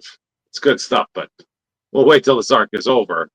I'll probably give it a good mark there too. But for the length, I'll give a rating for the length of the arc, and the rating for the length of the arc is a 2. They're too long. I like that. Okay, I'll join you on those ratings. That's good. I was like, if you didn't throw that in, I might have given it a 3.5. I'll give it 3.75 out of 5. Like I said, like you said, there was good moments in this. The art was good. It's just like I'm just over it. You know what I mean? Like it's just like it's my, but I'm not over it, hating it over it. You know what I mean? Like it's there's I'm over it where I'm like I don't want to read this anymore, and there's like okay, let's move it along here. This is good stuff, but I've just like, let's move on to the next arc already. I get it. Like whatever happened here, I'm good. Yeah. So, that's kind of where I'm at with the series. Next up, Predator Kills the Marvel Universe #4. This is number 3 in the series, right? 4. Okay, even better. Because freaking the last few issues, all we did was watch freaking Marvel Universe get destroyed. And it was fun to see. It was fun to see. I don't know, get any payback, but we see the resistance build. I think we have Wolverine fighting one of the Predators, and you think he's about to get freaking dusted. Yeah. And then there you go, the big thwip. You gotta love the thwip. It freaking pulls him. Then freaking Spider-Man whips him off the spear and then takes off. And I think they think they're gonna shoot him down. And then Iron Man shows up. Hey guys, I need you. Boom! And they fly away and go back to their base. And some good things happening there. So the resistance is building. And then in that second storyline, I guess it's been revealed that I guess there's maybe 3 stories running through here. It's revealed that whatever that Weapon X, it seems to be a good guy in here, and the Weapon X program seems to be saving the world. And they figured out, your next victim is Craven. You got to go after him. And Weapon X, or Weapon, I don't know what they call him, Weapon Predator, is going to be sort of the wolf in sheep's clothing. He's going to be able to walk among all the predators. And even though he's got that crazy freaking Weapon X mask on his head. And then we have Sue Storm. She's a powerhouse on her own. She's up on the moon. Looks like she's ready to mess things up. But nope. She's going to have to face like the King Predator. So, let's go. I don't know if this is only 5 issues, and if it is, everything's coming down next issue, and I'm ready for it. Yeah, this was a fun issue. Like you said, everything's finally coming together here. All like the different characters he set up through the other miniseries, fully in play here, and they're really pushing back against the Predators, and having some it's not easy going for them either, right? Yeah, so, after watching Thor get freaking crushed, you figure they're gonna crush Wolverine too. Yeah, no, it's fun. I like it. It's dumb fun, and like I said, I think this is where Benjamin Percy excels with this kind of thing, right? Like I think again, this is him writing this. I don't think his work's stellar, but I do think it's serviceable in many ways. And if he plays to his strengths, like he kind of is doing here, then it's more good than bad, I feel like, right? So, I think this is a fun series. So, and this was a good issue, honestly, like more better than the last couple of this mini. Yeah, for sure. What'd you give this? I think I liked it more than you. I'm gonna give it a 4. Yeah, you did a little bit. I'll give it 3.75 out of 5, but I did enjoy it. So I'm looking forward to see the conclusion here. Captain America #5. America, hold on. Let's see here. Got the Zdarsky cover here. I like those Zdarsky covers, but of course I got fucking hooked in by Inyuk Lee. Oh yeah. Captain America there, strolling around with his nice bomber jacket. Oof. I don't know. It's starting to remind me of the freaking Punisher, and it's all about this Dave Colton history, which I don't really care about. I don't need all these flashbacks to tell me that, he's a good soldier that's been pushed over the edge, which is basically what it is. And he kind of got the raw deal on this storyline, so he thinks I'm just gonna go freaking kill everybody. I didn't think this was the way that we'd have Captain America fighting Captain America, but it looks like that's the case. Captain America's not fighting because he's a bad guy per se. he's just fighting him, to stop him from kind of, just going overboard. This is the way we do things, which isn't bad. If I didn't hear any further news, I'd give Chip another run here and just kind of see where he takes this story now that this arc is done. But it sounds like there's some big plans in the future, and it might be running through Captain America here. So I think I'm in for a bit. Yeah, this is actually, I agree with you, one of the instances where, despite how much I like Chip's work, at the end of this arc, I may have jumped off the book.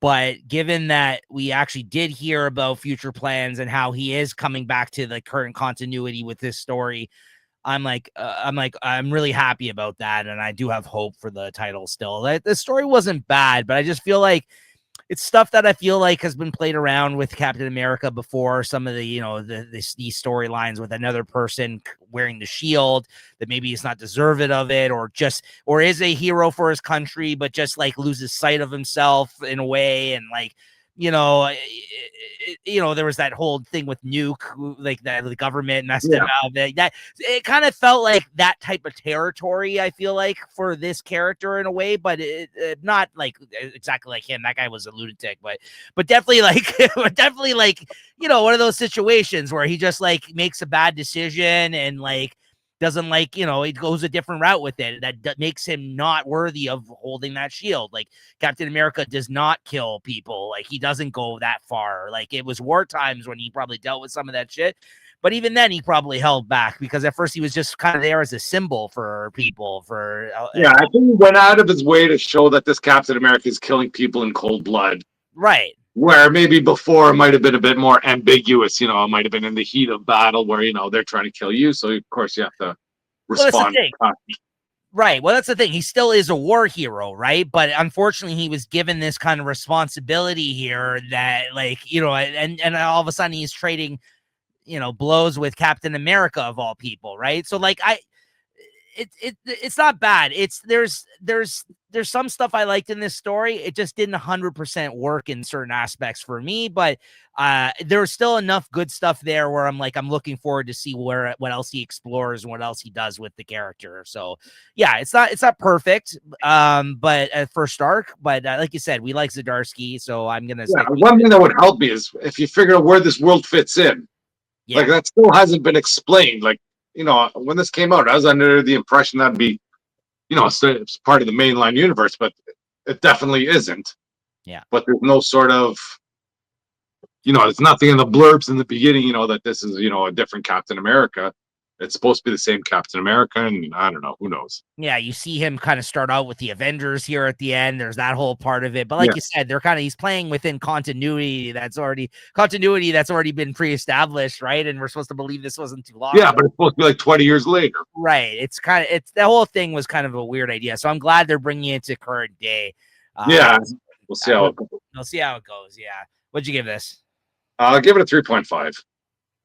I think, yeah. Yeah, 3.5 out of 5. Sorry, Chip. Yeah, it's all right, man. You're still one of our favorites. The Ultimates number 18. This was okay. Yeah. Everything's sort of brewing to the point, and I don't want to say it felt like a filler issue. Whatever. Iron Lad is taking control of I guess every sort of device in the world, and he's sort of explaining what they've been up to and who they are, and how they've been painted as villains and terrorists and all this sort of stuff. And now he needs everybody to rise up against this evil power. I think they're freaking laying on this.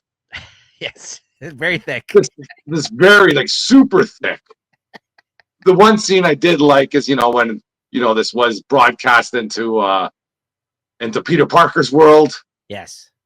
Just at least you see that they're still in the same world, because really, if you didn't say that this was in the same world, who knew that? I wouldn't have known that this is just having that at the same time. Right, I was just having that conversation the other day with somebody where he was like, oh yeah, I read that Secret Invasion. I think whatever that was the miniseries that Hickman did that set everything up. Right, I forgot. Yeah, Ultimate Invasion in the beginning. Not Secret Invasion, Ultimate Invasion. Sorry, yeah. And he was like, I loved it. And I was like, okay, well, if you want it, but he was really keen on continuing the story and setup from that book. Well, then I'm like, well, then you kind of need to read the Ultimates, because Spider-Man it's kind of its own thing. I said, like it still takes place and it's referenced, like in the last issue, actually, for the first time, or not the first time, but one of the few times they've mentioned him. They mentioned the Maker and all this kind of, but I said, like, it's very its own storyline happening within this thing. Yeah, which I never really thought too much about, honestly. But then I'm like, yeah, if you want to continue what happened in that miniseries, though, you would read this book, right? So I feel like it's interesting, out of the two, how much we've enjoyed Spider-Man, even though it has nothing to do with this storyline. Right? Yeah. So yeah, so it's just interesting, I thought. Yeah, like I dropped this a few issues ago, and I still don't regret dropping it. No. Yeah, it was an okay story. It was a little bit of freaking, pump the air of pump the tires for this, what's coming on this Ultimate Endgame. I think I'll probably read the Ultimate Endgame, and I hope I enjoy it. But until we get there, this freaking thing is still spinning its wheels. Like nothing really happened here. Yeah, absolutely. Yeah, I mean, we've talked about long in the tooth issues this episode a lot, and this is definitely one of them. This is like one of those things where I felt like this guy, when we were enjoying this book that was writing it, it was one of those things where they told him they were going to end the Ultimate Universe, and then he's like, "Well, I guess I could stretch this out." Yeah, like that. I figured in the beginning, I thought he's putting the Avengers team together. Yeah, and that seemed to be the path it was going. The Avengers team got together, they fought the Hulk, they lost, and then after that, it went off on its own direction again. Absolutely. Yeah. And to the point where, like, we both dropped the book. We stopped caring as much about it. And I just really need him to bring it home now for this last arc, honestly, because I just think he's been lost in the wilderness this past several issues, where I'm just like, all right, time to bring it home. What'd you give this? It's 3.5. Yeah. It was fine, but it just, it didn't really add too much new to the story. And then finally, our last book of the week. Wow, big week this week. Amazing Spider-Man number 16 here for you guys. Yeah, I got two covers there. Kind of got this Lee Bremo. Oh, the Lee nice. Yeah. He's got good art. It wasn't his best cover, but it's still great stuff. Yeah. And then they had that Simone DeMille. I think he's like a Stormbreaker here, so maybe it's some of his early stuff from Marvel or one of his first covers. I don't know, but Spider-Woman, can't complain about that. No, that's a good one. And the story here, I guess this one's still more of a.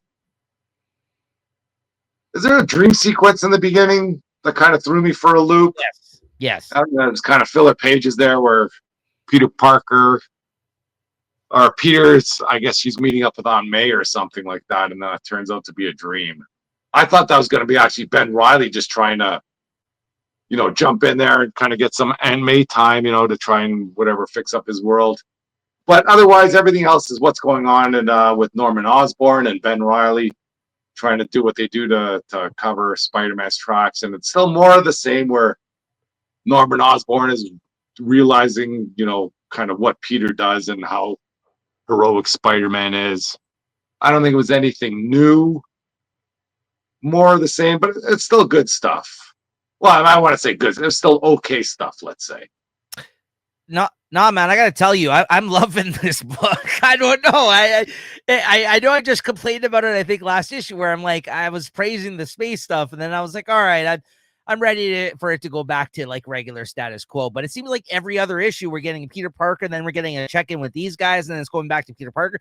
I just like the idea that this is a Spider-Man book, and he is not giving us what we would expect from a Spider-Man book. And some of these, I like how all these characters that are in his life are trying to pick up the reins of like the responsibility that Spider-Man stands for. Like, and they're like, this is tough to do. Like I like how like they're all got their feet in his gigantic shoes, and they're trying to like keep it together, and there's like they're struggling, these guys. Like they're all kind of dealing with the trials and tribulations of Peter Parker. I think that's very interesting, actually. I actually like this angle that he's taken. I can't believe I'm saying this just because it's a Spider-Man book that barely features Spider-Man in any regular capacity at this point. But I like this story. It's interesting, Chris. It's different. I'll give it that. It's different. Yep. playing so much of the same kind of shit that comes out on a regular basis. This is an interesting angle I think he's taking with this story. I remember when they're talking about bringing this up, I thought this was going to be absolute trash. Yeah. Especially after, the 8 Deaths of Spider-Man. I had little to the bar was really low. And I think this has exceeded my expectations, 100%. Yeah. Yeah, it's good stuff, man. There's some good moments. I mean, this whole thing with J. Jonah Jameson checking in on Aunt May in this. Yeah, and then what's that? The Tombstone. Yeah. And talking with Spider-Man, goes, I just want to make sure. But I still don't get that relationship, like when you do see Tombstone, like, kind of doing what he does. There's no way Peter Parker can let this guy freaking slide. You know what I mean? Yeah. That's a bit of a stretch. I agree. But remember at the end of this is a Zeb Wells thing that he had set up, though. Remember their whole thing. Yeah. You let me do what I do, and I'll rein it in when needed, and whatever the fuck that storyline was. So when you think about what he does, there's no way as a hero you could let that stuff slide. But it actually works, I thought, when he's like, "You're not him." Like, he's like, "Why? Hey, I'm just trying to check in with you. Why are you such high lately? You okay, dude?" And I kind of like, oh no, I can't believe a freaking villain is checking in with me. Right. Spider-Man, just because he thinks something's wrong. It's like it's just like doesn't even enter his. I know. His train of thought. It's so ridiculous, but I gotta tell you, it works. He's like, "Hey man, I was worried about you." It's so ridiculous. It works though. I don't know how he makes it work. I was like, you know what? Like, what if you don't think about it too much? I'm like, these were good scenes. Like he's like, he's like, "What's wrong with you lately?" Like, why?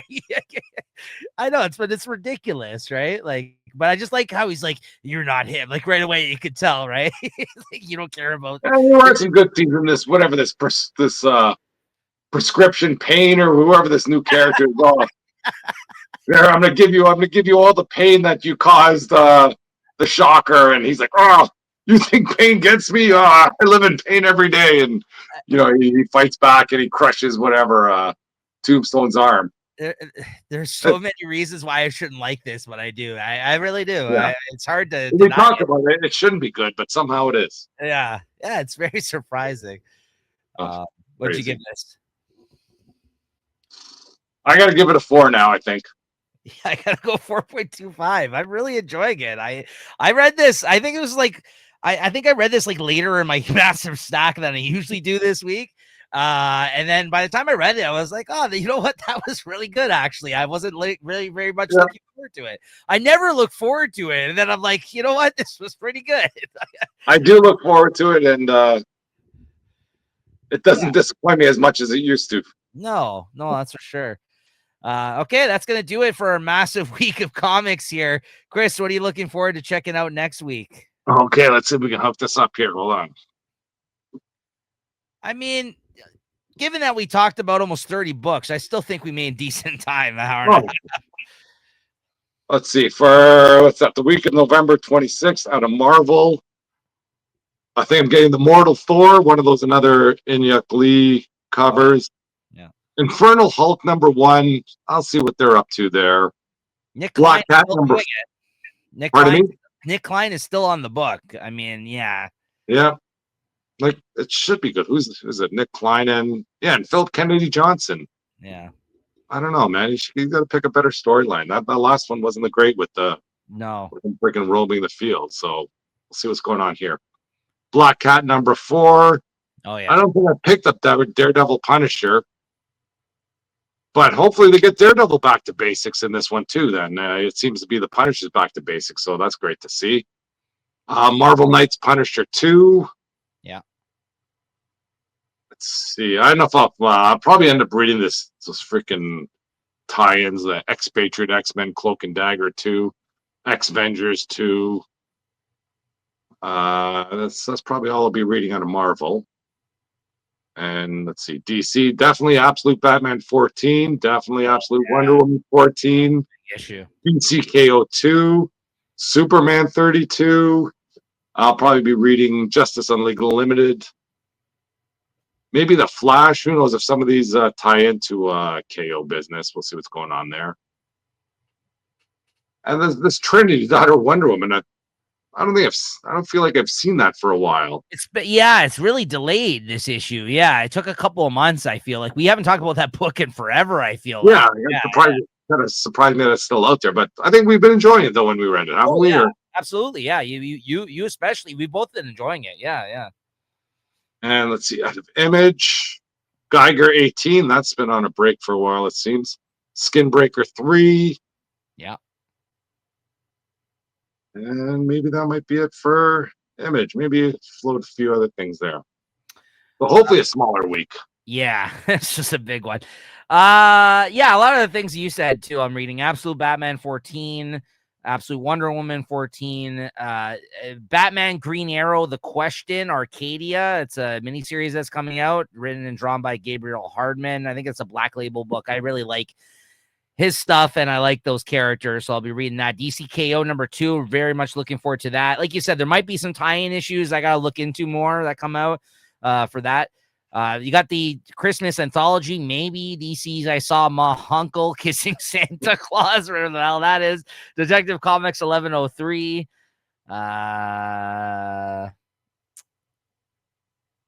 Justice League Unlimited 13.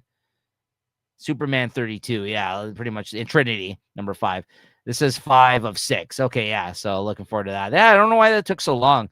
Nothing from Dark Horse, it looks like. Let's see. Image. Let's see here. Escape 4. Geiger 18. And let's see. I think that's it. Skinbreaker 3, like you mentioned. And then Marvel. Black Cat 4. Daredevil, Punisher, Devil's Trigger. I did pick that up. I'm pretty sure I did that one. I don't know about these X-Men ones. Maybe I'll check out Infernal Hulk. Marvel Knights Punisher 2 for sure, like you mentioned. And yeah, that Thor, I'm reading that as well. You got me onto that. I'm reading that. And yeah, I think that. Oh, on Deadpool, I'm definitely reading that tie-in. I like the first issue of that. That's probably. Yeah, we did enjoy it. And X-Vengers. Yeah, those are the two I'm reading out of the 4 for sure that come out next week. So yeah, definitely a smaller week for sure. All right, so that's another book I read. Starship Godzilla. I forget which. I don't know who it's by. IDW, I think. I don't know who wrote it, but yeah. Yeah, I don't know what's going on in there, but it's a crazy story and it's not too bad. If you see it out there, take a chance, take a read. It's not bad. Yeah, they've been doing all kinds of crazy stuff with Godzilla. Skate or Die Godzilla, all these like weird, for sure, crossovers. Yeah, like this one, I think it's in the second issue. I know they're trying, I know there's some spaceships trying to transport something. They got hooked up on some weirdo planet. And what this planet does, it shoots out some sort of bait into space that attracts kind of space monsters. And, and then everybody's supposed to race out there and try and grab this whatever they shot out there and then bring it back, and whoever brings it back wins. And of course this one goes out there and I think it attracts, it's a Mothra, the one with the enemy with the 3 heads. And it comes back to this planet and just destroys it. Godzilla's still nowhere to be found. I think he might be part of this spaceship, but hasn't been activated yet, so it's fun stuff. And then we were talking about reading for next week, which is going to be November 26th. So yeah, make sure to tune in next episode to hear us talk about that. But Chris, what was your favorite book of the week? Oof, I don't know. I might have to say the Spider-Man with whatever Christmas Spectacular. Yeah. I think the more we talked about it, the more I liked it. Yeah, that's a solid pick, honestly, and a very unexpected surprise this week for sure. It is definitely in the running. It's a huge week, a lot of good contenders, a lot of not so good contenders as well. Bought a lot of covers this week, I'll say that much. Yes, for sure. But I gotta say, above all, it was Punisher Red Band #3 for me this week. I know it sucks that you didn't get a chance to read it. I hope you feel the same when you do get around to reading it. But for me, like this is the issue I was waiting for upon this relaunch of bringing the Punisher back. I thought everything kind of clicked into place of like what I'm looking for in a Punisher comic finally with this one, because it was a slow build up. Let's say, we're in the middle of this miniseries, and then there's an ongoing to come. And I think we have another couple of or we got the Marvel Knights and the Daredevil one coming out next week. So it's possibly a great time once again for the Punisher. So this kind of definitely hyped me up and gave me faith for the ongoing series that Percy's going to be writing as well in the new year. So yeah, good stuff. I'm just glad they have him back. They don't have like some mini series with him trying to fight his way back from whatever freaking Neverland he was stuck in. I'm back and that's it. And I'm back and that's who I am. So that's actually referenced in this issue, though, for Chris, for the first time in this miniseries. It is referenced, but you literally just have like a panel. Yeah. Oh, I was lost. I'm found. Okay, boom, let's go. Yeah, they reference it and a little bit about how he got from point A to point B. Yeah, you got a bit of amnesia in this storyline still, right? Yeah, it's because he's being controlled by the Kingpin. He has he has literally a microchip in him in his that microchip. He's helping it. He's making him controlling him essentially, right? The Kingpin. So, but they do reference him coming back from Weird World, which was where he got left at the end of that Jason Aaron miniseries, right? So he's already done it. It's done. They didn't reference it in the first two issues, but in this one, I got this one line. Oh, glad to be back. Okay, yeah, exactly. And this one really drove that home. I'm like, okay, yeah, Frank's back. Like this is, although it might not be his doing what's happening right now because he's being controlled, the character is still very much there. You could tell, like the characterization of him. I'm just like, okay, yeah, that's, and it has all the players, as Kingpin, as Microchip. Like there's it feels like old Punisher. Yeah, that's what I was gonna say. I want some Microchip in there. Microchip kind of calms him down. He's like his Alfred. Yeah, exactly. He helps them in this issue, like it's got to read it. It's good stuff. Yeah, I really enjoyed it. Battle Man back in business. Well, we could only hope for the ongoing series. It's been a long time since I've seen that man in the comics. Yeah. All right, so that's going to do it for this week, guys. Thank you for tuning in. Make sure to like and subscribe. Make sure to check out our solicitations video when that drops. And we'll see you next week for another great week of comics. Thank you to Chris as always. Later, everyone. Later.